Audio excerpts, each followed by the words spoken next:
বাচ্চাদের টিফিনে কি দেবে বুঝতে পারছো না তো? আজকের আমার এই রেসিপিটা দেখে অনায়াসে কিন্তু তোমরা বাচ্চাদের টিফিন বক্স প্যাক করতে পারো। তো চলো আজকে আপ্পেটা তৈরি করে নিই। তার জন্য নিয়েছি ওটসের আটা। ওটসের আটা বলতে ওটস নিয়ে সেটাকে আমি মিক্সার গ্রাইন্ডারে একটু গুঁড়ো করে নিয়েছি। তো দিয়ে দিলাম 1 কাপ সুজি আর দিয়ে দিচ্ছি একটু মটরশুঁটি, যেটা আমি আগে থেকে সেদ্ধ করে একটু মিক্সার গ্রাইন্ডারে ঘুরিয়ে নিচ্ছি, জাস্ট হালকা মানে মোটা মোটাই থাকবে।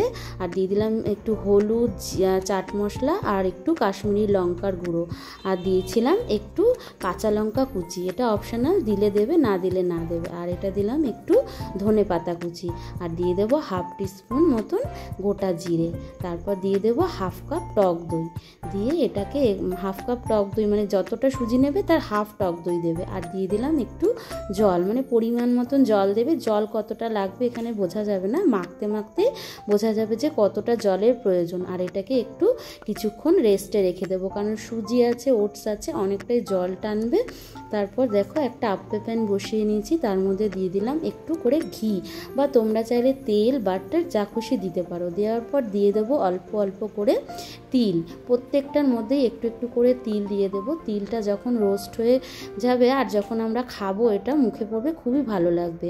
আর এই ব্যাটার থেকে কিছুটা কিছুটা ব্যাটার আমি এর মধ্যে দিয়ে দিচ্ছি, প্রত্যেকটার মধ্যেই দেবো। আর তোমরা এটা বাচ্চা টিফিনে কেন, যারা তোমরা ওয়েট লস জার্নিতে আছো, এটা যদি খাও খুবই ভালো লাগবে আর অসম্ভব টেস্টি, আর অনেকক্ষণই পেটটা ভরা থাকবে। আর দেওয়ার পরে এটাকে আমি একটু ঢাকনা চাপা দিয়ে কিছুক্ষণ অপেক্ষা করব। আর এটা তোমরা চাইলে সস দিয়ে সার্ভ করতে পারো, বা দইয়ে রায়তা করে নিয়ে তার সাথেও এটা সার্ভ করতে পারো, অসম্ভব খেতে সুন্দর হয়।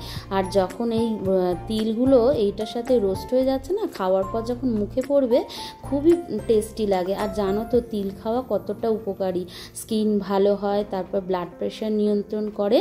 তো এইভাবে সমস্ত আপ্পেগুলো আমি উল্টে দিচ্ছি। আর উল্টো পিঠটাও আমি যাতে একটু ভালো করে ভাজা হয় তার জন্য একটু করে ঘি ছড়িয়ে দিলাম। এটা না দিলেও কোনো ব্যাপার না, তো ঘিটা দিলে না খুবই ভালো লাগে। আর এটা দেখো সমস্তগুলো উল্টো পিঠটাও যখন ভাজা হয়ে গেছে কি দারুণ দেখতে লাগছে। আর বাচ্চাদের টিফিনে যখন এটা দেবে না, ওরা খুবই সুন্দর করে খেয়ে নেবে।